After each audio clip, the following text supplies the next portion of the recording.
కురుక్షేత్రంలో కృష్ణుడు బోధించిన జ్ఞానం భగవద్గీత. ఈ భగవద్గీత మొత్తం 700 శ్లోకాలు, 18 అధ్యాయాలుగా ఉంటుంది.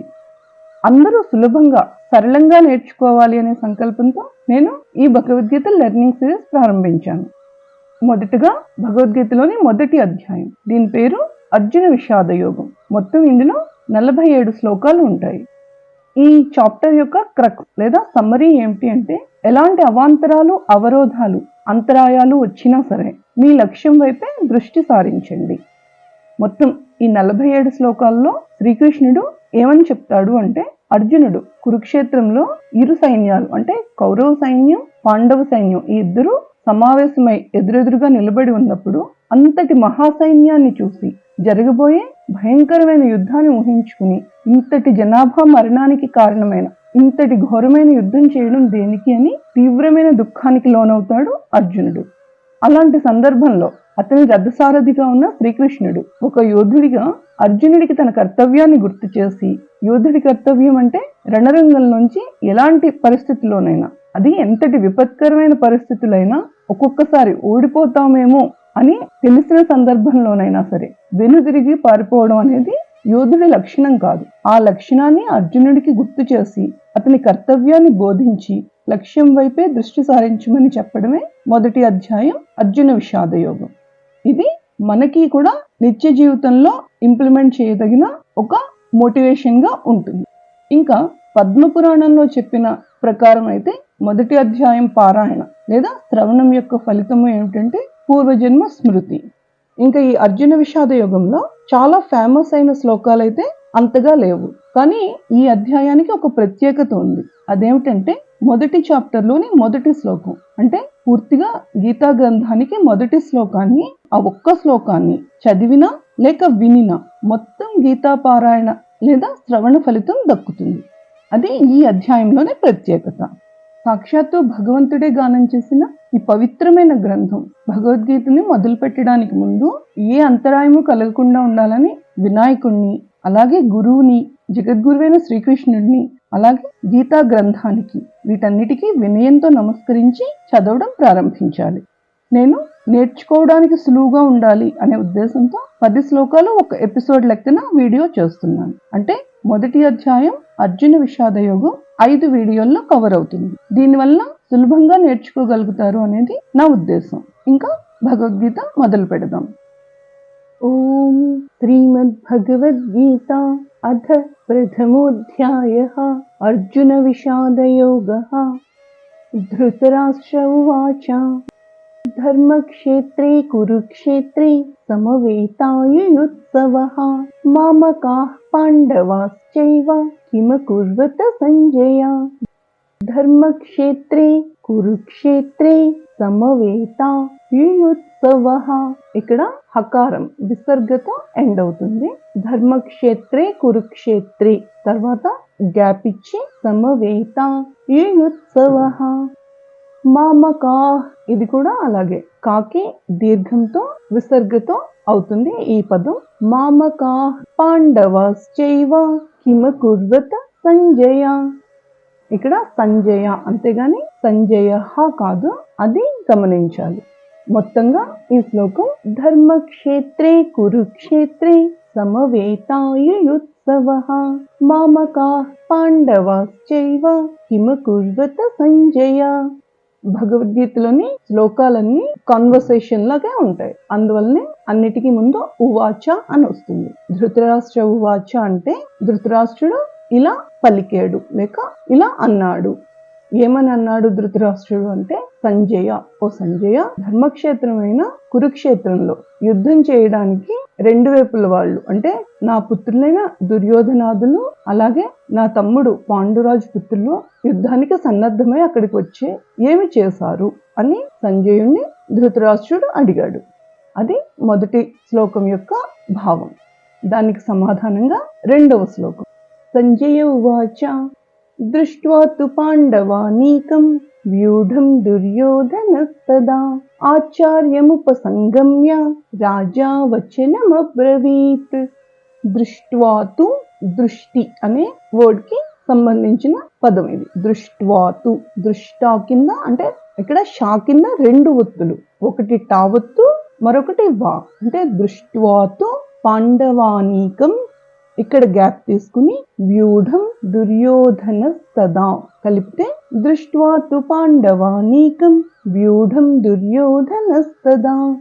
ఆచార్యముపసంగమ్య, ఇక్కడ ఇది కలిపిన వర్డ్ అన్నమాట. ఎలా అంటే ఆచార్యం ప్లస్ ఉపసంగమ్య కలిపితే ఆచార్యముపసంగమ్య రాజా వచనం అబ్రవీత్. రాజా వచనం అబ్రవీత్ కలిపితే వచనం అబ్రవీత్. మొత్తంగా 2వ శ్లోకం. దృష్ట్వాతు పాండవానీకం వ్యూఢం దుర్యోధన సదా ఆచార్యముపసంగమ్య రాజా వచనం అబ్రవీత్. దీని భావం ధృతరాష్ట్రుడు అడిగిన దానికి జవాబుగా సంజయుడు తిరిగి ఈ విధంగా చెప్పాడు. ఏమని అంటే, ఆ సమయంలో అంటే ఇరుపక్షాల సైన్యాలు కురుక్షేత్రంలో మోహరించి ఉన్న టైంలో పాండవుల వైపు ఉన్న సైన్యాన్ని చూసి దుర్యోధనుడు తన గురువైన అస్త్ర గురువైన ద్రోణాచార్యుని దగ్గరికి వెళ్ళి ఈ విధంగా చెప్పాడు. ఏమని చెప్పాడు అనేది 3వ శ్లోకంలో చూస్తాం. 3వ శ్లోకం.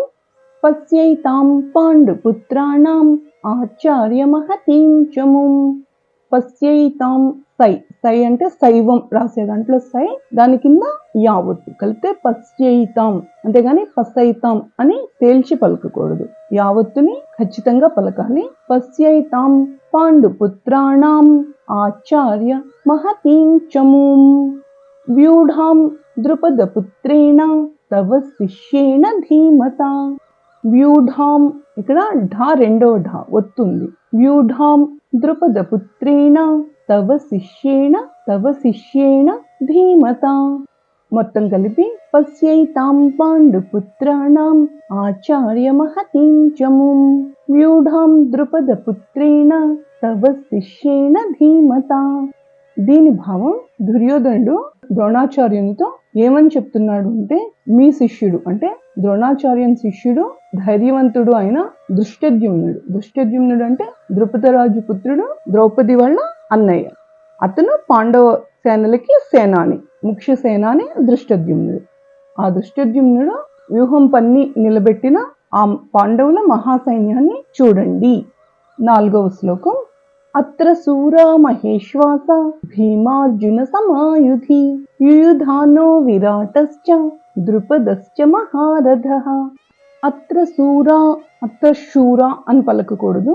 అత్ర శూరా మహేశ్వాస భీమార్జున సమాయుధి యుయుధానో విరాటశ్చ ద్రుపదశ్చ మహారథః. దీని భావం, ఈ పాండవ సేనలో చాలా ధైర్య సాహసాలు ఉన్నవాళ్ళు, శూరులు, శౌర్యులు, అస్త్ర విద్యా నిపుణులు, భీమార్జునులతో సమానమైన వీరులు ఎంతో మంది ఉన్నారు. వాళ్ళందరినీ నేను ముందున పేరు పేరున చెప్తున్నాను. వారెవరంటే మహారథులైన సాత్యకి, విరాటుడు, ద్రుపద మహారాజు, ఇంకా మిగిలిన వారి కంటిన్యూషన్ పేర్లు నెక్స్ట్ శ్లోకాల్లో ఉంటాయి. 5వ శ్లోకం. దృష్టకేతుశ్చైకితాన కాశీరాజశ్చ వీర్యవాన్ పురజిత్ కుంతి భోజశ్చ సైభ్యశ్చ నరపుంగవః. దుష్టకేతు చేకితాన కాశీరాజశ్చ వీర్యవాన్. మొత్తం కలిపి దృష్టకేతుశ్చైకితాన కాశీరాజశ్చ వీర్యవాన్ పురజిత్ కుంతి భోజశ్చ సైభ్యశ్చ నరపుంగవః. మొత్తం కలిపి దృష్టకేతుశ్చైకితాన కాశీరాజశ్చ వీర్యవాన్ పురజిత్ కుంతి భోజశ్చ సైభ్యశ్చ నరపుంగవః. భీమార్జునులతో సమానులైన వీరులు పాండవ పక్షంలో ఎవరెవరు అంటే దృష్టకేతువు, చేకితానుడు, మహాబలవంతుడైన కాశీరాజు, పురజిత్తు, కుంతిభోజుడు, నరులలోనే శ్రేష్ఠుడైన సైభ్యుడు. ఇంకా ఈ లిస్ట్ కంటిన్యూ అవుతుంది తర్వాత శ్లోకంలో. 6వ శ్లోకం. యుధామన్యుశ్చ విక్రాంత ఉత్తమౌజశ్చ వీర్యవాన్. యుధామన్యుశ్చ ఒత్తుంది ఇక్కడ ధాకి, యుధామన్యుశ్చ, అంతేగాని యుధామన్యుశ్చ అని తేల్చి చదవకూడదు. యుధామన్యుశ్చ విక్రాంత ఉత్తమౌజశ్చ వీర్యవాన్.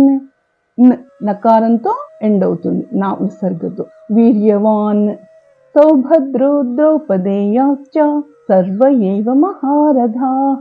సౌభద్రో అక్కడ కూడా భాకి వస్తుంది, సౌభద్రో అని తేల్చకూడదు. సౌభద్రో ద్రౌపదేయాశ్చ సర్వ ఏవ మహారథా.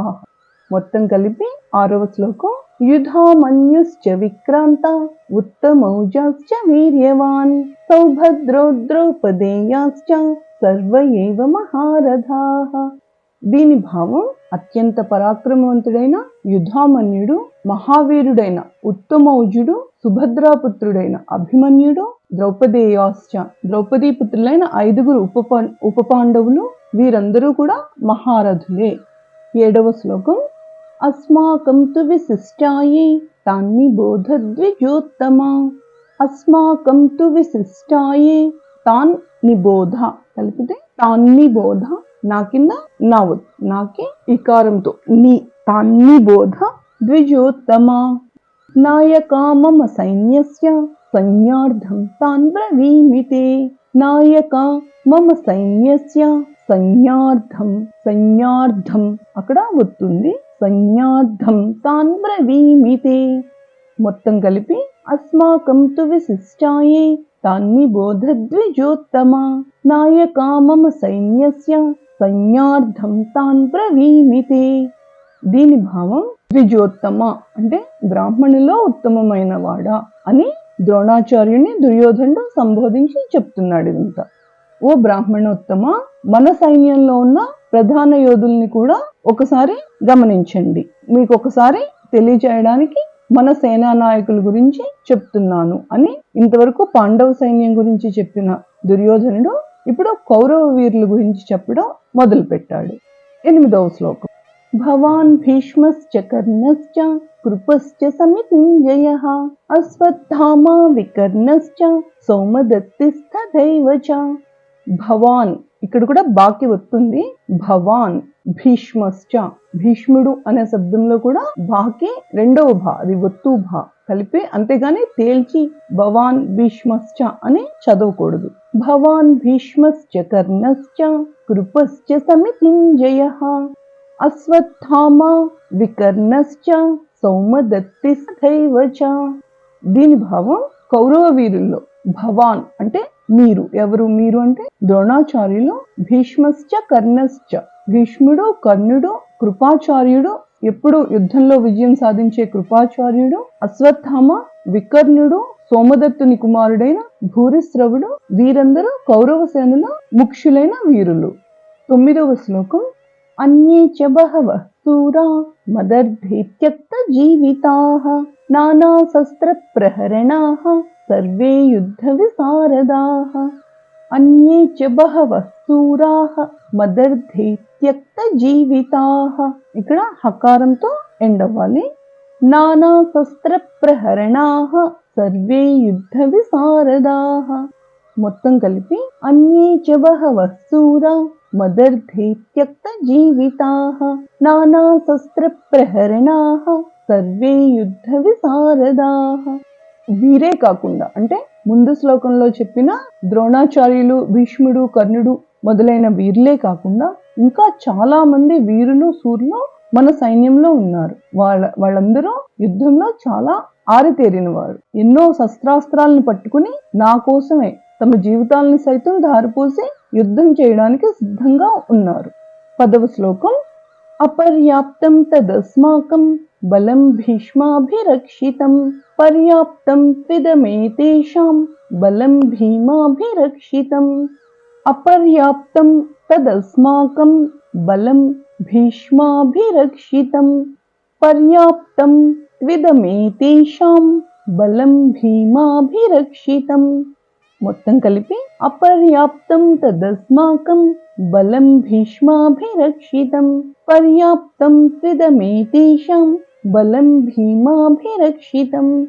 దీని భావం భీష్మాభిరక్షితం అంటే కౌరవ సైన్యాలను, అపరిమితమైన మన కౌరవ సైన్యాలను భీష్మ పితామహుడు సురక్షితంగా రక్షిస్తూ ఉంటే పాండవ సైన్యం, భీముని చేత రక్షించబడుతున్న పాండవ సైన్యం మాత్రం పరిమితంగానే ఉంది, పర్యాప్తం. అంతేగాని కౌరవ సేన అంత పెద్దగా లేదు పాండవ సేన.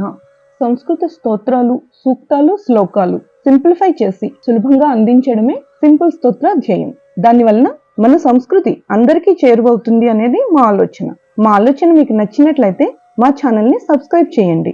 మన ఈ ఛానల్ గ్రోత్ కోసం మీరు చేయవలసిన ఒకే ఒక సింపుల్ పని షేర్ చేయడం, లైక్ చేయడం, సబ్స్క్రైబ్ చేయడం. సో ఇంకెందుకు ఆలస్యం, మీకు ఏ స్తోత్రం కావాలో వెంటనే కామెంట్ చేయండి. తప్పకుండా చేస్తారు కదా. Once again thank you for watching. Shrimad Bhagavad Gita అథ ప్రథమోధ్యాయః అర్జున విషాద యోగః 11వ శ్లోకం నుండి 20వ శ్లోకం దాకా ఈ ఎపిసోడ్లో చూద్దాం. అయనేషు చ సర్వేషు యథా భాగమవస్థితాః భీష్మమేవాభిరక్ష్యంతు భవంతః సర్వ ఏవ హి. అయనేషు చ సర్వేషు యథా భాగమవస్థితాః, యథా భాగం అవస్థితాః, భీష్మం ఏవ అభిరక్ష్యంతు కలిపి భీష్మమేవాభిరక్ష్యంతు భవంతః సర్వ ఏవ హి.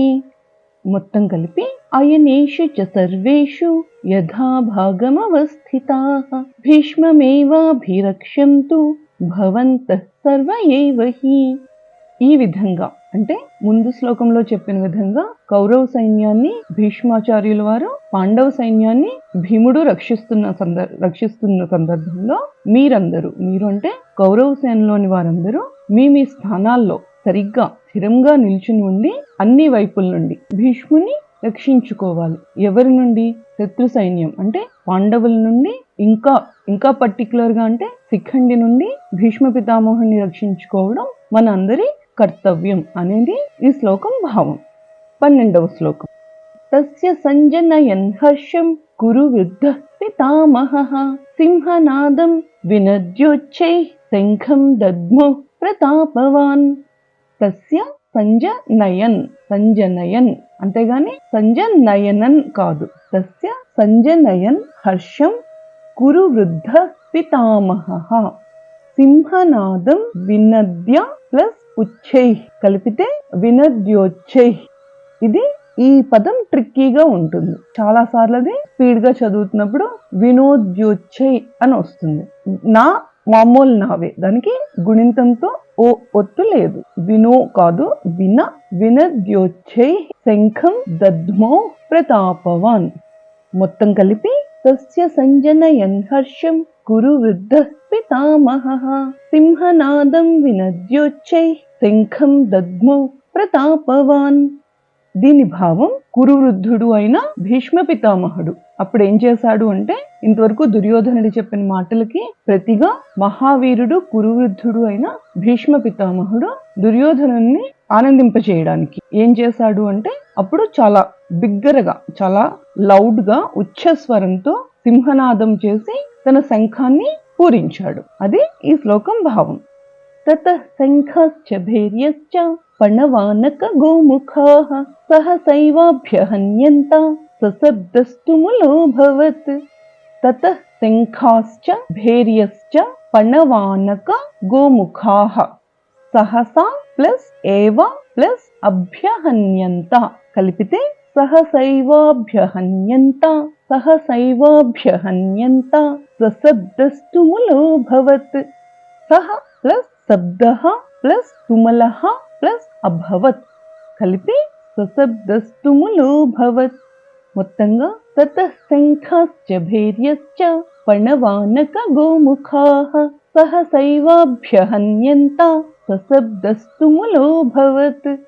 దీని భావం ఆ తరువాత అంటే భీష్మ పితామహుడు ఒక్కసారి శంఖాన్ని పూరించిన తర్వాత వరుసగా, అంటే ఆయన సర్వ సైన్యాధిపతి కదా, ముందుగా ఆయన శంఖాన్ని పూరించిన తర్వాత నెక్స్ట్ ఆర్డర్ వైజ్ గా శంఖాలు, నగారాలు, తప్పెట్టెలు, మృదంగాలు అంటే చాలా యుద్ధ వాయిద్య పరికరాలు అన్నమాట. ఇవన్నీ గోముఖ వాద్యాలు, వీటన్నిటిని కౌరవ సైన్యం ఒక్కసారిగా మోగించింది.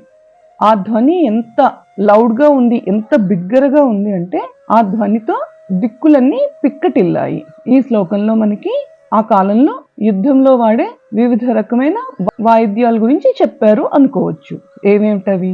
శంఖములు, నగారాలు, తప్పెట్టెలు, మృదంగాలు, గోముఖ వాద్యాలు, వీటన్నిటిని ఇందులో లిస్ట్ అవుట్ చేశారు. ఇంకా 14వ శ్లోకం. తత శ్వేతైర్హరైర్యుక్తి महति स्यन्दने स्थितौ माधवः पाण्डवश्चैव दिव्यौ शङ्खौ प्रदद्मतुः ततः श्वेते हये युक्ते महति स्यन्दने स्थितौ మొత్తం కలిపి తత శ్వేతే హయైర్యుక్తే ఇక్కడ తత ప్లస్ శ్వేతే ప్లస్ హయై ప్లస్ యుక్తే అంటే 4 చిన్న చిన్న పదాలు. ఈ 4 పదాలు కలిపి తత శ్వేతే హయైర్యుక్తే महति स्यन्दने स्थितौ महति स्यन्दने स्थितौ माधव पाण्डवश्चैव माधव पाण्डव प्लस च प्लस एव कल्पिते माधव पाण्डवश्चैव दिव्यौ शङ्खौ प्रदद्मतुः మొత్తంగా తత శ్వేతై హయైర్యుక్తే महति स्यन्दने स्थितौ माधव पाण्डवश्चैव दिव्यौ शङ्खौ प्रदद्मतुः దీని భావం ఈ వెంటనే అంటే ఈ వాద్య పరికరాలన్నిటినీ మోగించిన తరువాత తెల్లని గుర్రాలు అంటే మేలుజాతి గుర్రాలని కలిగి ఉన్న మహారథంపై ఉన్న శ్రీకృష్ణార్జునులిద్దరూ వారి వారి దివ్య శంఖాలని పూరించారు. ముందుగా భీష్మ పితామహుడు, తరువాత ఫాలోడ్ బై కౌరవ సేనలు తమ శంఖాలని పూరించిన తరువాత ఇటువైపు అంటే ఎదురు పక్షంలో ఉన్న పాండవ సైన్యంలోని శ్రీకృష్ణార్జునులు తమ తమ దివ్య శంఖాలని పూరించారు. నెక్స్ట్ శ్లోకాల్లో ఈ శంఖముల పేర్లు ఉంటాయి. ఎవరి శంఖానికి ఏ పేరు ఉంది అనేది తర్వాత శ్లోకాల్లో చెప్తారు. 15వ శ్లోకం. పాంచజన్యం హృషీకేశో దేవదత్తం ధనంజయః పౌండ్రం దద్మో మహాశంఖం భీమకర్మా వృకోదరః. పాంచజన్యం హృషీకేశో హృషీకేశో అని పలకకూడదు. హృషీకేశో దేవదత్తం ధనంజయః ధనుంజయః అని కూడా పలకకూడదు. ధనంజయః మొత్తం కలిపి పాంచజన్యం హృషీకేశో దేవదత్తం ధనంజయః పౌండ్రం దద్మౌ మహాశంఖం పౌండ్రం దద్మౌ మహాశంఖం భీమకర్మా వృకోదరః. ఈ శ్లోకంలో ఎవరెవరి శంఖాలకి ఉన్న ఏ పేర్లన్నీ చెప్తున్నారు. శ్రీకృష్ణుడి హృషికేశుడు అంటే హృషికేశుడు శ్రీకృష్ణుని శంఖం పేరు పాంచజన్యం. ధనంజయుడు అంటే అర్జునుడు, అర్జునుడి యొక్క శంఖం అర్జునుడిది దేవదత్తం. శ్రీకృష్ణుడు పాంచజన్యం అనే శంఖాన్ని, అలాగే వృకోదర, వృకోదర అంటే భీముడు, భీముడు భీమకర్మ అతి అరవీర భయంకరుడైన భీముడు పౌండ్రం అనే తన గొప్ప శంఖాన్ని పూరించారు. 16వ శ్లోకం. అనంత విజయం రాజా కుంతీ పుత్రో యుధిష్ఠిరః. యుధిష్ఠిరః అని పలకకూడదు, షాకి గుడి ఉంటుంది అంటే యుధిష్ఠిరః. మొత్తం కలిపి అనంత విజయం రాజా కుంతీ పుత్రో యుధిష్ఠిరః నకుల సహదేవశ్చ సుఘోషా మణిపుష్పకౌ. నకుల సహదేవశ్చ సుఘోష మణిపుష్పకౌ. దీని భావం యుధిష్ఠరుడు, కుంతీపుత్రుడైన యుధిష్ఠరుడు ధర్మరాజు అనంత విజయము అనే తన శంఖాన్ని, అలాగే నకుల సహదేవులు సుఘోషము మణిపుష్పకము అనే శంఖాలను వెంటనే పూరించారు. అంటే ఇది కూడా సేమ్ ఆర్డర్ లో ఒకళ్ళ తర్వాత ఒకళ్ళు తమ శంఖాలని పూరించారు. 17వ శ్లోకం. కాస్యశ్చ పరమేశ్వాస శిఖండీ చ మహారథః. కాస్యశ్చ పరమేశ్వాసాః శిఖండీ చ మహారథః ధృష్టద్యుమ్నో విరాటశ్చ సాత్యకిశ్చాపరాజితః. మొత్తం కలిపి కాస్యశ్చ పరమేశ్వాస శిఖండీ చ మహారథః ధృష్టద్యుమ్నో విరాటశ్చ సాత్యకిశ్చాపరాజితః. దీని భావం మహాధనుర్ధారి అయిన కాశీరాజు, అలాగే మహారథి శిఖండి, ఇంకా దృష్టద్యుమ్నుడు, విరాటరాజు, అలాగే ఏనాడు అపరాజిత పరాజయమే ఎరుగని సాత్యకి, వీరందరూ కూడా అంటే నెక్స్ట్ వారు కూడా శంఖాలు పూరించారు అనేది నెక్స్ట్ శ్లోకంలో కంటిన్యూ అవుతుంది. ఈ శ్లోకంలో ఓన్లీ లిస్ట్ అవుట్ అయ్యారు ఎవరెవరు. కాశీరాజు, మహారథి శిఖండి, దృష్టద్యుమ్నుడు, విరాటరాజు, సాత్యకి. 18వ శ్లోకం. ద్రుపదో ద్రౌపదేయాశ్చ సర్వసః పృథివీపతే. ద్రుపదో ద్రౌపదేయాశ్చ సర్వసః పృథివీపతే సౌభద్రశ్చ మహాబాహు శంఖాన్ దద్ముః పృథక్ పృథక్. దీని భావం ముందు శ్లోకంలో చెప్పిన మహావీరులతో పాటుగా ద్రుపద మహారాజు మరియు ఉప పాండవులు 5 ద్రౌపదీ పుత్రులైన ఉప పాండవులు 5, అలాగే మహాబలశాలి అయిన సుభద్రాపుత్రుడైన అభిమన్యుడు కూడా తమ తమ శంఖాలను పూరించారు. 19వ శ్లోకం. సఘోషోధార్తరాష్ట్రాణం హృదయాని వ్యధారయత్ నభశ్చ పృథివీం చైవ తుములో వ్యనునాదయాన్. నభశ్చ పృథివీం చైవ, నభశ్చ నభః ప్లస్ చ పృథివీం చ ఏవ తుముల అనునాదయాన్. మొత్తం కలిపి నభశ్చ పృథివీం చైవ తుములో వ్యనునాదయన్. సఘోషోధార్తరాష్ట్రాణం హృదయాని వ్యధారయత్ నభశ్చ పృథివీం చైవ తుములో వ్యనునాదయన్. దీని భావం ముందు లిస్ట్ అవుట్ చేసిన పాండవ వీరులందరి శంఖనాదాలతో ఎంత శబ్దం వచ్చింది అంటే భూమి ఆకాశాలు, నభశ్చ పృథివీ, నభోంతరాళాలు అంటారు కదా, అలా భూమి ఆకాశాలు మొత్తం దద్దరిల్లాయి. ఆ శంఖారావముల వల్ల వచ్చిన సౌండ్ కి, వాటి గాంభీర్యానికి కౌరవ సేన అయిన ధార్తరాష్ట్రులు అంటే ధృతరాష్ట్ర పుత్రుల తాలూకా హృదయాల్లో భయం కలిగింది. హృదయాన్ని వ్యధారయత్ అంటే ధృతరాష్ట్ర పుత్రులైన ధార్తరాష్ట్రుల అందరి హృదయాలలో భయం కలిగింది, వ్యధ కలిగింది. 20వ శ్లోకం. అధ వ్యవస్థితాన్ దృష్ట్వా ధార్తరాష్ట్రాన్ కపిధ్వజః ప్రవృత్తే శస్త్ర సంపాతే ధనురుద్యమ్య పాండవః. ప్రవృత్తే శస్త్ర సంపాతే ధనురుద్యమ్య పాండవః. హృషీకేశం తదా వాక్యం ఇదమాహ మహీపతే. అధ రెండవ ధ ఒత్తుతో అధ వ్యవస్థితాన్ దృష్ట్వా ధార్తరాష్ట్రాన్ కపిధ్వజః ప్రవృత్తే శస్త్ర సంపాతే ధనురుద్యమ్య పాండవః. హృషీకేశం తదా వాక్యం ఇదమాహ మహీపతే. మొత్తం కలిపి అధ వ్యవస్థితాన్ దృష్ట్వా ధార్తరాష్ట్రాన్ కపిధ్వజః ప్రవృత్తే శస్త్ర సంపాతే ధనురుద్యమ్య పాండవః. హృషీకేశం తదా వాక్యం ఇదమాహ మహీపతే. దీని భావం ఈ విధంగా ఇరుపక్షాల వారు శంఖనాదాలు చేసుకున్న ఆ తర్వాత మహీపతి అంటే ఇక్కడ సంజయుడు చెప్తున్నాడు. ఎవరిని ఉద్దేశించి? ధృతరాష్ట్ర మహారాజుని ఉద్దేశించి. ఓ మహారాజా, యుద్ధానికి సన్నద్ధులైన ధార్తరాష్ట్రులు దుర్యోధనాదులను చూసి కపిధ్వజుడు అంటే కపిధ్వజము అర్జునుడి తాలూకా రథం పైన ఉంటుంది. అంటే కపిధ్వజుడైన అర్జునుడు తన ధనస్సుని పైకి ఎత్తిపట్టి అంటే విల్లంబులు ఎత్తిపట్టుకుని శ్రీకృష్ణునితో ఈ విధంగా పలికెను అని దీని భావం. భగవద్గీత 1వ అధ్యాయం అర్జున విషాద యోగంలో 21వ శ్లోకం. అర్జున ఉవాచ సేనయోర్ ఉభయోర్ మధ్యే రథం స్థాపయమేచ్యుత. సేనయో ప్లస్ ఉభయో ప్లస్ మధ్యే మొత్తం కలిపి సేనయోర్ ఉభయోర్ మధ్యే రథం స్థాపయమేచ్యుత. రథం స్థాపయ మే ప్లస్ అచ్యుత మొత్తం కలిపితే రథం స్థాపయమేచ్యుత. మొత్తం కలిపిది సేనయోర్ ఉభయోర్ మధ్యే రథం స్థాపయమేచ్యుత. దీని భావం అచ్యుత. అచ్యుత అన్న శ్రీకృష్ణ భగవానుడి మరొక పేరు. అర్జున ఉవాచ అంటే అర్జునుడు శ్రీకృష్ణుడితో ఈ విధంగా చెప్తున్నాడు. ఏమని? ఓ శ్రీకృష్ణ, పాండవ కౌరవ సేనల రెండిటి మధ్యలోను, ఉభయ సేనల మధ్యలోను మన రథాన్ని తీసుకుని వెళ్ళి నిలుపుము అని. 22వ శ్లోకం. యావదేతాన్ నిరీక్షేహం యోద్ధు కామానవస్థితాన్ కైర్మయా సహ యోద్ధవ్యా అస్మిన్ రణసముద్యమే. యావదేతాన్ నిరీక్షేహం కలిపితే యావదేతాన్ నిరీక్షేహం యోద్ధు కామాన్ అవస్థితాన్ కలిపి యోద్ధు కామానవస్థితాన్.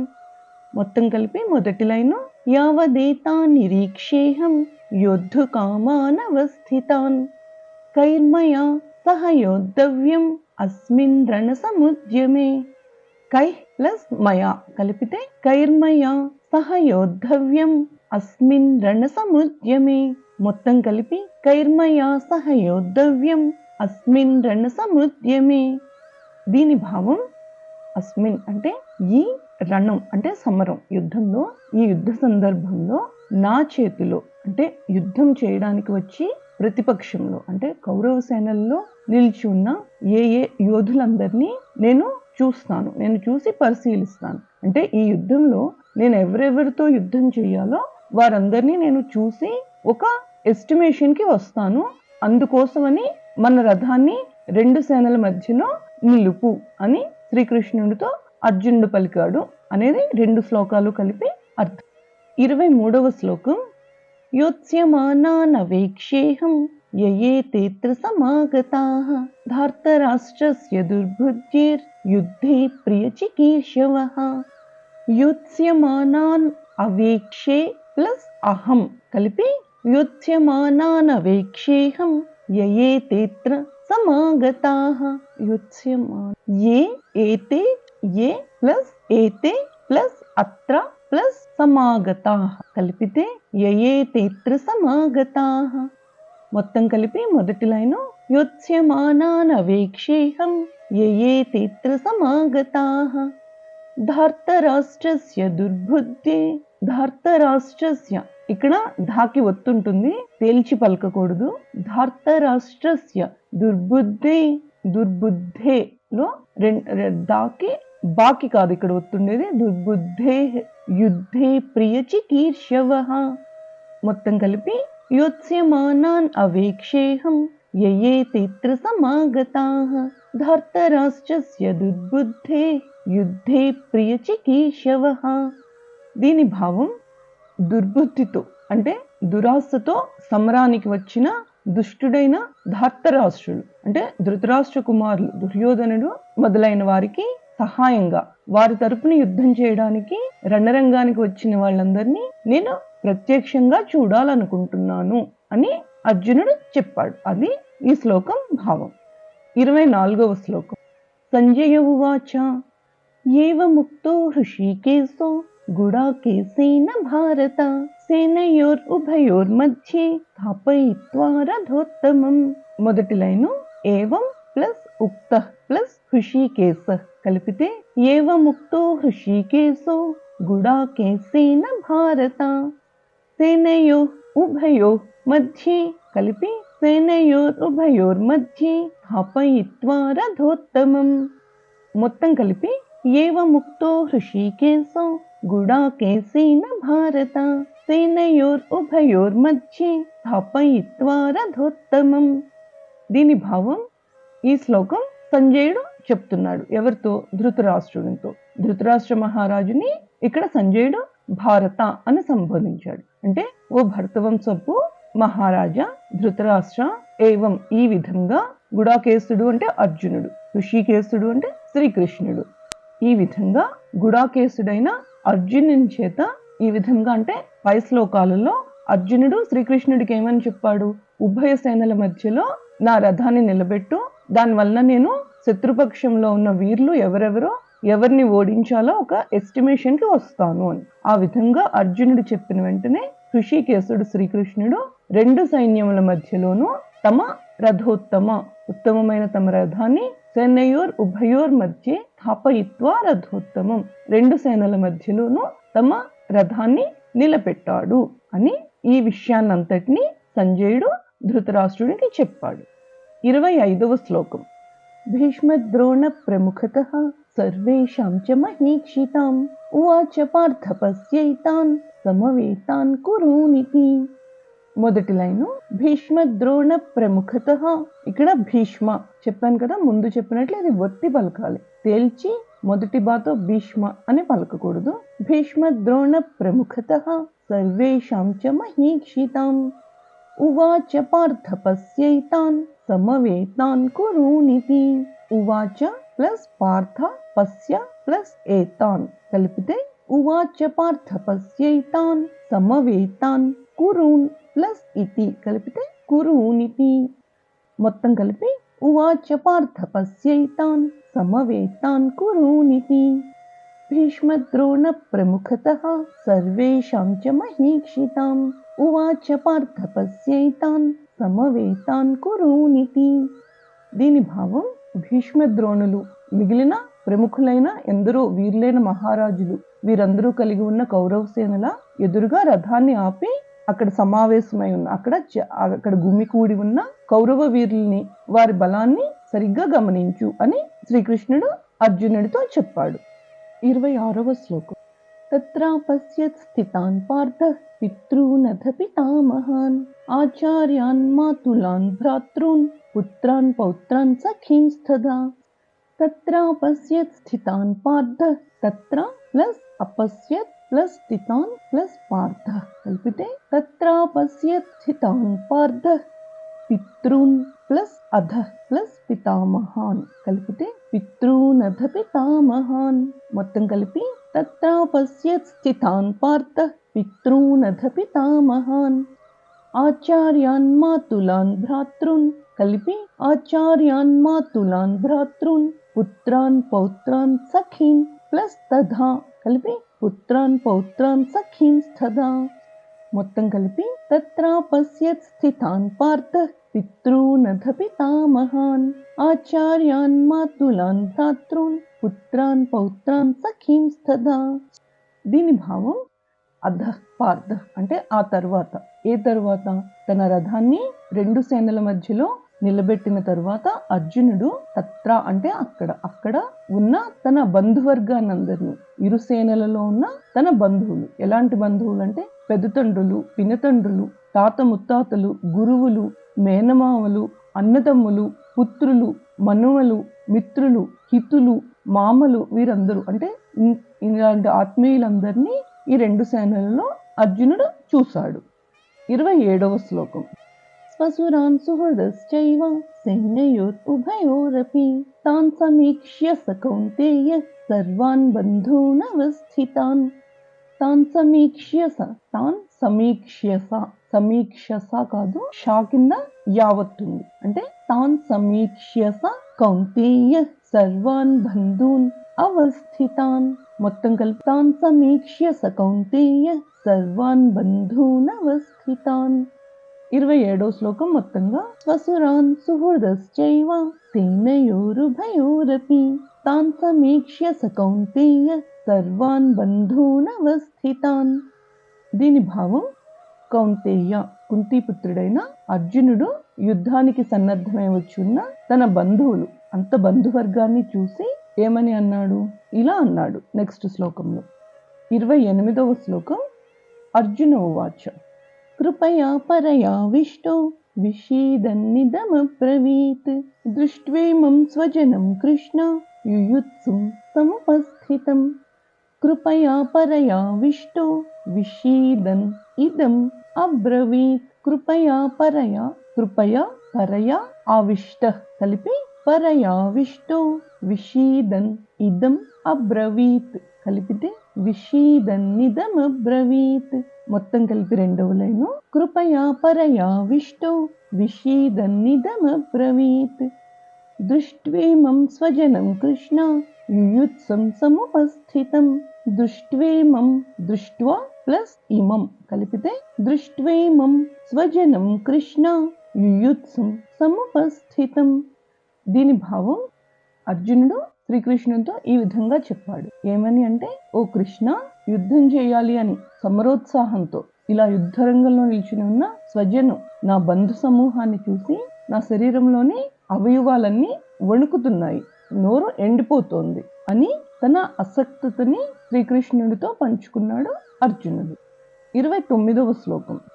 సీతంతి మమ గాత్రాణి ముఖం చ పరిశుష్యతి వేపధుశ్చ శరీరే మే రోమహర్షశ్చ జాయతే సీదంతి మమ గాత్రాణి ముఖం చ పరిశుష్యతి సీదంతి మమ గాత్రాణి ముఖం చ పరిశుష్యతి మొత్తం కలిపి సీదంతి మమ గాత్రాణి ముఖం చ పరిశుష్యతి వేపధుశ్చ శరీరే మే వేపధు ప్లస్ చ కలిపితే వేపధుశ్చ శరీరే మే రోమహర్ష ప్లస్ చ రోమహర్షశ్చ జాయతే మొత్తం కలిపి వేపధుశ్చ శరీరే మే రోమహర్షశ్చ జాయతే దీని భావం ముందు శ్లోకానికి కంటిన్యూషన్ లో ఈ రణరంగంలో నా బంధువులందరినీ చూసి నా శరీరం వేపదు అంటే వణుకుతోంది అంతేకాకుండా నా శరీరం మీద ఉన్న రోమాలన్నీ నిక్కబొడుచుకుంటున్నాయి నోరు ఎండిపోతోంది అని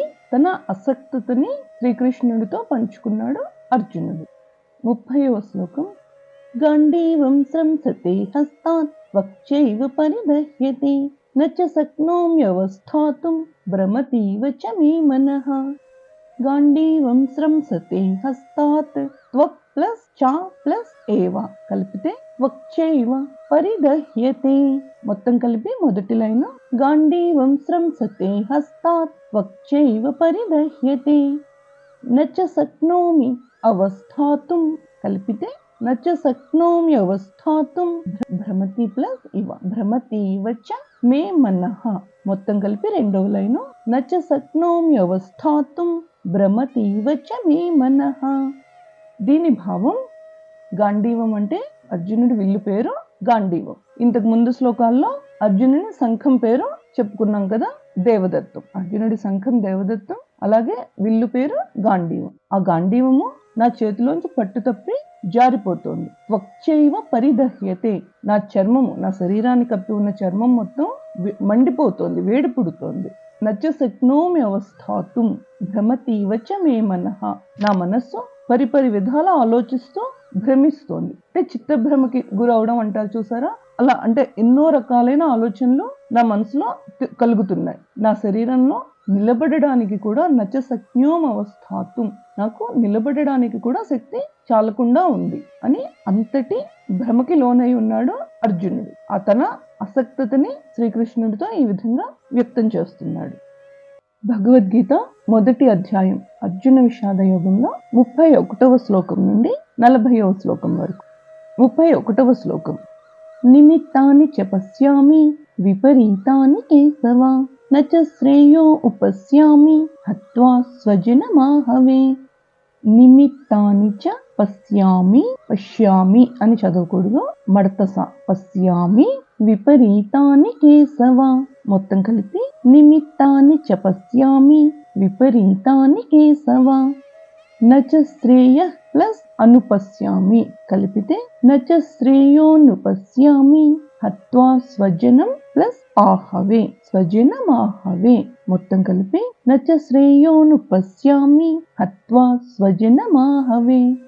దీని భావం, ఓ కేశవ శ్రీకృష్ణ, ఈ ముందు చెప్పినవే కాకుండా నా చేతిలో నుంచి నా విల్లు గాంధీవం జారిపోతోంది, నా శరీరం అంతా మంటలు పుట్టినట్లుగా అనిపిస్తోంది, నాకు నిలబడడానికైనా శక్తి చాలకుండా ఉంది, అలాగే నా మనసు చాలా భ్రమకి లోనవుతోంది. వీటితో పాటుగా ఇంకా చాలా రకాలైన నిమిత్తాన్ని చ పశ్యామి విపరీతాని కేశవ, విపరీతములైన ఇంకా చాలా విపరీతమైన శకునాలు అంటే అపశకునాలు చాలా నాకు కనబడుతున్నాయి. ఇవన్నీ నాకేమని ఇండికేట్ చేస్తున్నాయి అంటే నచ శ్రేయో, నాకు ఏ విధమైన శ్రేయస్సు, హితము లేదా శుభము జరుగుతుందో ఈ యుద్ధం వల్ల నాకు అర్థం కాకుండా ఉంది అని అర్జునుడు చెప్తున్నాడు.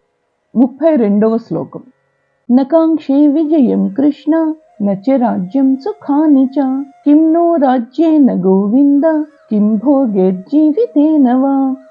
నకాంక్షే విజయం కృష్ణ, కృష్ణ అని పలకకూడదు. మనం ఎలా పలుకుతామంటే సాధారణంగా అయితే కాకి గుడి పెట్టినట్లు, గుడిచ్చినట్లుగా, అంటే గుణింతల్లో ఇకారం కలిపినట్లుగా కృష్ణ అని పలుకుతాం. ఇది మనందరం చాలా సంవత్సరాలు బట్టి చేస్తున్న ఉచ్చారణ దోషం, ప్రొనౌన్సియేషన్ మిస్టేక్. అలా కాకుండా రుకారం కృష్ణ అని పలకాలి. కృష్ణ అనేది కరెక్ట్, కృష్ణ కాదు. నకాంక్షే విజయం కృష్ణ నచ రాజ్యం సుఖాని చ కిం నో రాజ్యేన గోవింద కిం భోగే జీవితేన వా. కలిపితే భోగే కిం భోగే జీవితేన వా. మొత్తం కలిపి నకాంక్షే విజయం కృష్ణ నచ రాజ్యం సుఖాని చ కిం నో రాజ్యేన గోవింద కిం భోగే జీవితేన వా. దీని భావం, కృష్ణ, ఓ శ్రీకృష్ణ, నకాంక్షే విజయం, రాజ్యం, సుఖం అంటే నాకు యుద్ధంలో విజయం గాని, యుద్ధంలో గెలవడం వల్ల వచ్చే రాజ్యం గాని, రాజ్య సుఖాలు గాని ఇవేవీ వద్దు. ఎందుకంటే ఇంతమందిని ఎదిరించి, ఇంతమంది మరణానికి కారణమైన తర్వాత ప్రాప్తించే ఈ రాజ్యం గాని, దానివల్ల వచ్చే ఈ భోగాలు సుఖాలు గాని, ఆ తర్వాత ఈ భోగాలతో ఉన్న జీవితం గాని ఉండడం వల్ల నాకు ఏమి ప్రయోజనం లేదా ఏమిటి లాభం. 33వ శ్లోకం ఏషామర్థే కాంక్షితం నో రాజ్యం భోగా సుఖాని చ తైమేవ స్థితా యుద్ధే ప్రాణాన్ త్యక్త్వా ధనాని చ. ఏషాం ప్లస్ అర్థే కలిపి ఏషామర్థే కాంక్షితం ప్లస్ న కాంక్షితం న ప్లస్ రాజ్యం, నో రాజ్యం, భోగా ఖాని చ. మొత్తం కలిపి ఏషామర్థే కాంక్షితం నో రాజ్యం భోగ సుఖాని చ. తయిమేవ స్థిత యుద్ధే, తయిమే ప్లస్ అవస్థిత కలిపితే తయిమేవ స్థిత యుద్ధే ప్రాణాన్ ప్లస్ త్యక్త్వా కలిపితే ప్రాణాం త్యక్త్వా ధనాని చ. మొత్తం కలిపి రెండవ లైను తయిమేవ స్థిత యుద్ధే ప్రాణాం త్యక్త్వా ధనాని చ. మొత్తం కలిపి ఏషామర్థే కాంక్షితం నో రాజ్యం భోగ సుఖాని చ. తయిమేవ స్థిత యుద్ధే ప్రాణాం త్యక్త్వా ధనాని చ.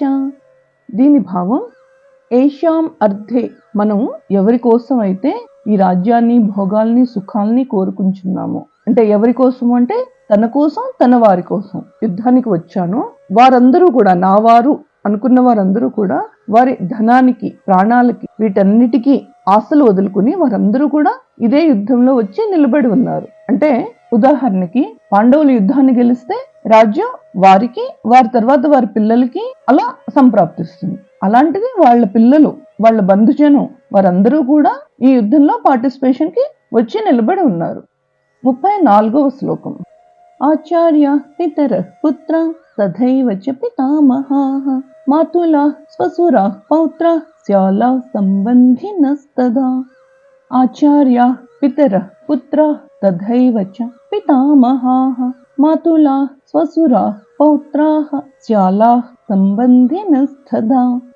దీని భావం ఆచార్యులు అంటే మన గురువులైన కృపాచార్యులు, ద్రోణాచార్యులు వారందరూ, తండ్రులు, పుత్రులు, అలాగే భీష్మ పితామహుడు, మన తాతలు, మాతుల అంటే మేనమామలు, అమ్మగారి వైపు చుట్టాలు, అలాగే స్వసురులు అంటే పిల్లనిచ్చిన మామలు అంటే ద్రుపద మహారాజు, అలాగే పౌత్ర మన మన్నుమలు, శ్యాల అనే శబ్దానికి అర్థం బావలు, బావమరుదులు, ఇలా అన్ని విధములైన బంధుగణాలు వీరందరూ కూడా తన చుట్టూ ఉన్న వివిధ రకమైన బంధువర్గాల్ని లిస్ట్ అవుట్ చేశారు. వీరందరూ కూడా యుద్ధంలో ఉన్నారు. 35వ శ్లోకం. ఏతాన్నహంతుమిచ్ఛామి ఘ్నతోపి మధుసూదన అపి త్రైలోక్య రాజ్యస్య హేతు కిం ను మహీకృతే. ఏతాన్ హంతుం ఇచ్ఛామి కలిపితే ఏతాన్నహంతుమిచ్ఛామి ఘ్నత ప్లస్ అపి ఘ్నతోపి మధుసూదన. మొత్తం కలిపి ఏతాన్నహంతుమిచ్ఛామి ఘ్నతోపి, ఇక్కడ రెండవ ఘ ఒత్తి పలకాలి, ఘ్నతోపి మధుసూదన అపి త్రైలోక్య రాజ్యస్య హేతు కిం ను మహీకృతే. మొత్తం కలిపి ఏతాన్నహంతుమిచ్ఛామి ఘ్నతోపి మధుసూదన అపి త్రైలోక్య రాజ్యస్య హేతు కిం ను మహీకృతే. దీని భావం ఓ మధుసూదన, శ్రీకృష్ణ, త్రైలోక్య రాజ్యస్య హేతు అంటే ముల్లోకాలపై ఆధిపత్యం కొరకైనా సరే నేను వీళ్ళందరినీ అంటే ముందు శ్లోకంలో చెప్పిన అన్ని విధములైన బంధువర్గాల్ని నేను చంపాలని అనుకోవటం లేదు. అలాంటిది ఈ ఒక్క అంటే 3 లోకాల ఆధిపత్యం అనేంత టెంప్టేషన్ ఇచ్చినా సరే నేను నా బంధువర్గాన్ని వదులుకోవాలనుకోవటం లేదు. అలాంటిది చిన్నదైన ఈ భూప్రపంచం మీద ఉండే రాజ్యం గురించి నేను ఎందుకు వీరందరితో యుద్ధం చేస్తాను. అదే విధంగా ఈ బంధువర్గంలో ఎవరైనా సరే నన్ను చంపాలి అని కోరుకుంటున్నా సరే నేను మాత్రం వీరిని చంపలేను అని తన అసక్తతని శ్రీకృష్ణుడికి చెప్తున్నాడు అర్జునుడు. 36వ శ్లోకం. నిహత్యధార్తరాష్ట్రాన్న కా ప్రీతి సాజ్జనార్దన పాపమేవాశ్రయేదస్మాన్ హత్వైతానాతతాయినః. నిహత్య ధార్తరాష్ట్రాన్న, అక్కడ హకారం ఉంది, ధార్తరాష్ట్రాన్న గ్యాప్ తీసుకుని కా ప్రీతి సాజ్జనార్దన, ప్రీతి స్యాత్ ప్లస్ జనార్దన కలిపితే సాజ్జనార్దన, జా కింద జావత్తు ఒత్తి పలకాలి. మొత్తం కలిపితే నిహత్యధార్తరాష్ట్రాన్న కా ప్రీతి సాజ్జనార్దన పాపమేవాశ్రయేత్ ప్లస్ అస్మాన్ కలిపితే పాపమేవాశ్రయేదస్మాన్ హత్వా ప్లస్ ఏతాన్ హత్వైతాన్ ఆతతాయినః, హత్వైతానాతతాయినః. మొత్తం కలిపి నిహత్యధార్తరాష్ట్రాన్న కా ప్రీతి సాజ్జనార్దన పాపమేవాశ్రయేదస్మాన్ హత్వైతానాతతాయినః. దీని భావం ఓ జనార్దన, ధార్తరాష్ట్రులు, ఈ ధృతరాష్ట్ర పుత్రులైన ఈ ధార్తరాష్ట్రులు దుర్యోధనాదులందరినీ నేను చంపినా సరే నాకు వచ్చే లాభమేముంది? నాకు వచ్చే లాభమేమీ లేకపోవడంతో పాటుగా దుర్మార్గులు దురాత్ములైన వీరిని చంపడం వలన మనకి పాపమేవాశ్రయం, మనకు పాపమే కలుగుతుంది. 37వ శ్లోకం. తస్మాన్నర్హా వయం హంతుం ధార్తరాష్ట్రాన్ స్వబాంధవాన్ స్వజనం హి కథం హత్వా సుఖినః స్యామ మాధవ. తస్మాత్ ప్లస్ నా ప్లస్ అర్హా కలిపితే తస్మాన్నర్హా వయం హంతుం ధార్తరాష్ట్రాన్ స్వబాంధవాన్. మొత్తం కలిపి తస్మాన్నర్హా వయం హంతుం ధార్తరాష్ట్రాన్ స్వబాంధవాన్ స్వజనం హి కథం హత్వా సుఖినః శ్యామ మాధవ. సుఖినః శ్యామ మాధవ. ఇక్కడ మామూలు సా కింద యావత్, అంతేకాని శ్యామ సుందర అందులో లాగా మడత సా కాదు. నువ్వు పలికేటప్పుడు శ్యామ మాధవ అని పలకాలి, కానీ శ్యామ మాధవ కాదు. మొత్తం కలిపి రెండో లైన్. స్వజనం హి కథం హత్వా సుఖినః శ్యామ మాధవ. మొత్తం కలిపి 37వ శ్లోకం. తస్మాన్నర్హా వయం హంతుం ధార్తరాష్ట్రాన్ స్వబాంధవాన్ స్వజనం హి కథం హత్వా సుఖినః శ్యామ మాధవ. దీని భావం అందువలన అంటే ముందు చెప్పినట్లంటే ఇంత పాపాత్ములైన ధార్తరాష్ట్రుల్ని చంపడం వల్ల మనకి పాపమే వస్తుంది. అలాగే మన హితుల్ని, మన సొంత జనాల్ని, సొంత బంధుమిత్రుల్ని చంపడం వల్ల మనం గెలిచే రాజ్యం, సుఖం, భోగాలు వీటిని మనం ఏ విధంగా అనుభవించగలం. అందువల్ల ఓ మాధవ, మన బంధువులైన ఈ దుర్యోధనాదుల్ని చంపడానికి మనం అర్హులం కాదు. స్వజనులైన వీరందరినీ, బంధువర్గాలను చంపి ఏ విధంగా సుఖపడతాము అని అర్జునుడు అడుగుతున్నాడు. 38వ శ్లోకం. యద్యప్యేతే న పశ్యంతి లోభోపహత చేతసః కులక్షయకృతం దోషం మిత్రద్రోహే చ పాతకం. యద్యప్యేతే, యద్యపి ప్లస్ ఏతే కలిపితే యద్యప్యేతే న పశ్యంతి. లోభో అని తేల్చి పలకకూడదు, లోభోపహత అనకూడదు, లోభోపహత చేతసః. మొత్తం కలిపి యద్యప్యేతే న పశ్యంతి లోభోపహత చేతసః కులక్షయకృతం దోషం మిత్రద్రోహే చ పాతకం. కులక్షయకృతం, కృతం అని పలకకూడదు, కృతం. ఇంతకు మునుపు కృష్ణ అని పలుకుతాము, కామన్ గా చేసే మిస్టేక్ అనుకున్నాం కదా, అలాగే కృష్ణ అని పలికినట్టే కృతం. కులక్షయకృతం దోషం మిత్రద్రోహే చ పాతకం. మొత్తం కలిపి యద్యప్యేతే న పశ్యంతి లోభోపహత చేతసః కులక్షయకృతం దోషం మిత్రద్రోహే చ పాతకం. దీని భావం ముందు చెప్పిన శ్లోకానికి కంటిన్యూషన్. ఇది కూడా అర్జునుడు తన మనసులో భావాల్ని శ్రీకృష్ణుడితో చెప్తున్నాడు. లోభోపహత చేతసః, మనసులోనూ కలిగిన లోభం. ఎలాంటి లోభం? రాజ్యకాంక్ష అనే లోభం వలన భ్రష్ట చిత్తులమై ఈ విధంగా యుద్ధానికి సన్నద్ధులమై కులక్షయానికి కారణమవుతున్నాం. మన సొంత కులక్షయం వలన కలిగే దోషం, ఈ మిత్రద్రోహం వలన కులక్షయము, వంశనాశనం వలన కలిగే పాతకాన్ని మనం గ్రహించలేకపోతున్నాము. 39వ శ్లోకం. కథం న జ్ఞేయమస్మాభిః పాపాత్ అస్మాన్ నివర్తితుం కులక్షయకృతం దోషం ప్రపశ్యద్భిర్జనార్దన. కథం న జ్ఞేయం ప్లస్ అస్మాభిః కలిపితే కథం న జ్ఞేయం అస్మాభిః పాపాత్ ప్లస్ అస్మాత్ ప్లస్ నివర్తితుం కలిపి పాపాదస్మాత్ నివర్తితుం. అలా చదవడం కష్టం అనిపిస్తే పాపాత్ అస్మాత్ నివర్తితుం. మొత్తం కలిపి మొదటి లైను కథం న జ్ఞేయం అస్మాభిః పాపాత్ అస్మాత్ నివర్తితుం కులక్షయకృతం దోషం ప్రపశ్యద్భిః జనార్దన. ప్రపశ్యద్భిర్జనార్దన.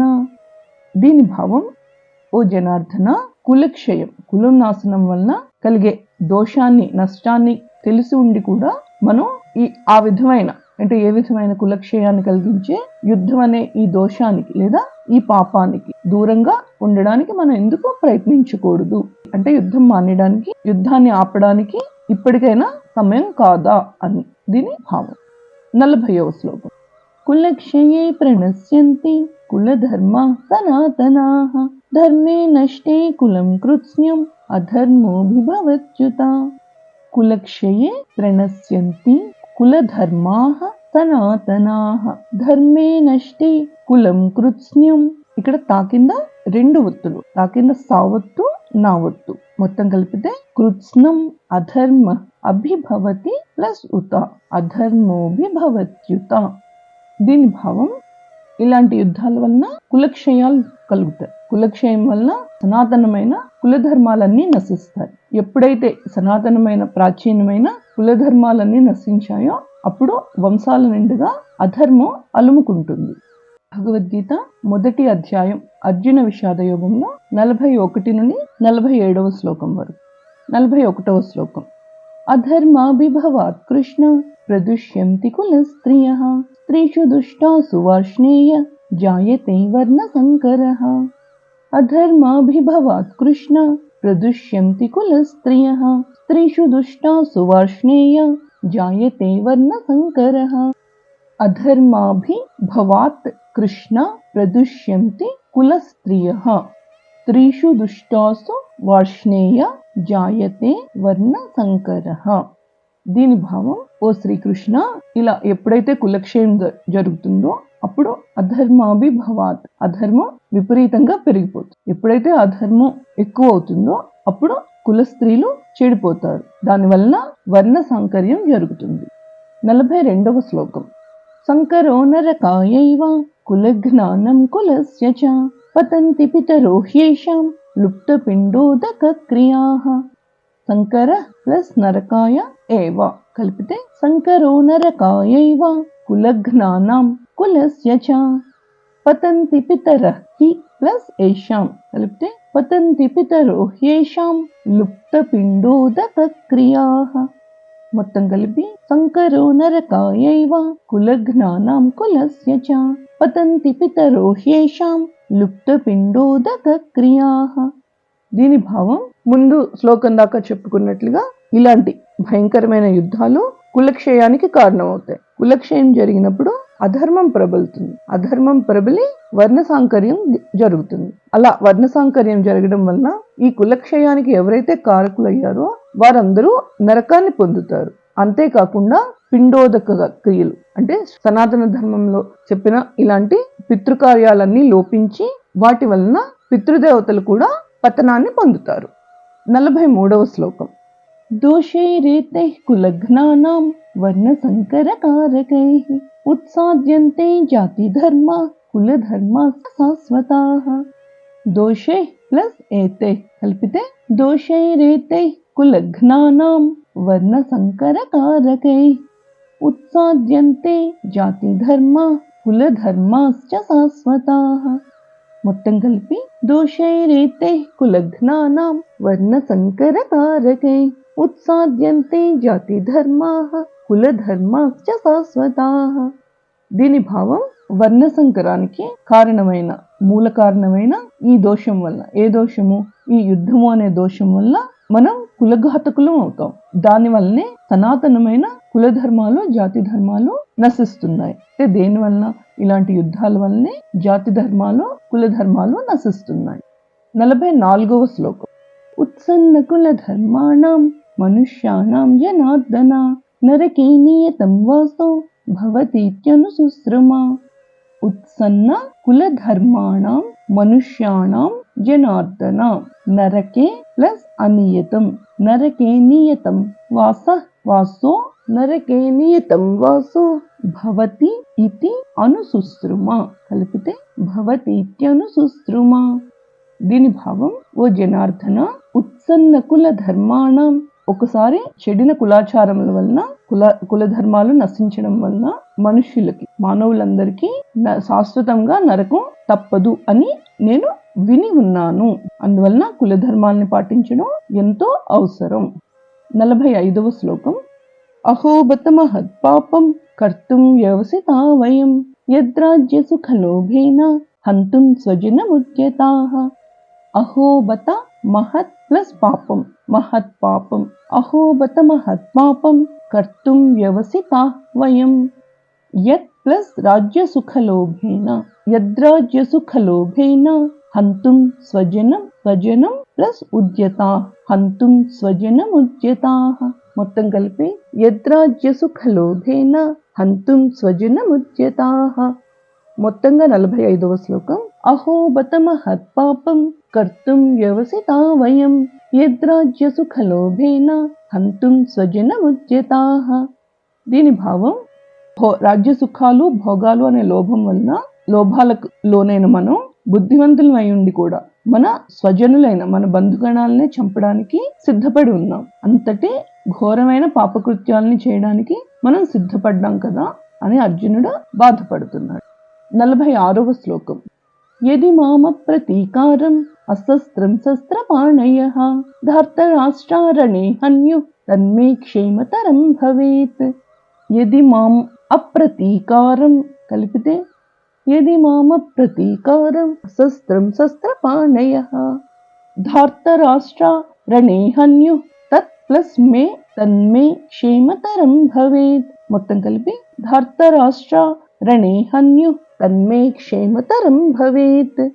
దీని భావం, అస్త్రశస్త్రాలన్నిటినీ విసర్జించి వదిలిపెట్టి ఏ ఆయుధాలు పట్టని నన్ను అస్త్రధారులై ఉన్న ధర్తరాష్ట్రులైన ఈ దుర్యోధనాదులు యుద్ధంలో నన్ను సంహరించిన అంటే నన్ను వధించినా సరే నాకు మంచే జరుగుతుంది, అంతేగాని నేను వారిని చంపలేను, వారందరూ నా సొంత బంధువర్గం అని అర్జునుడు తన అసక్తతని ఇంతవరకు ఈ పైన చెప్పిన శ్లోకాలలో శ్రీకృష్ణుడికి తన అసక్తతను తెలియజేశాడు.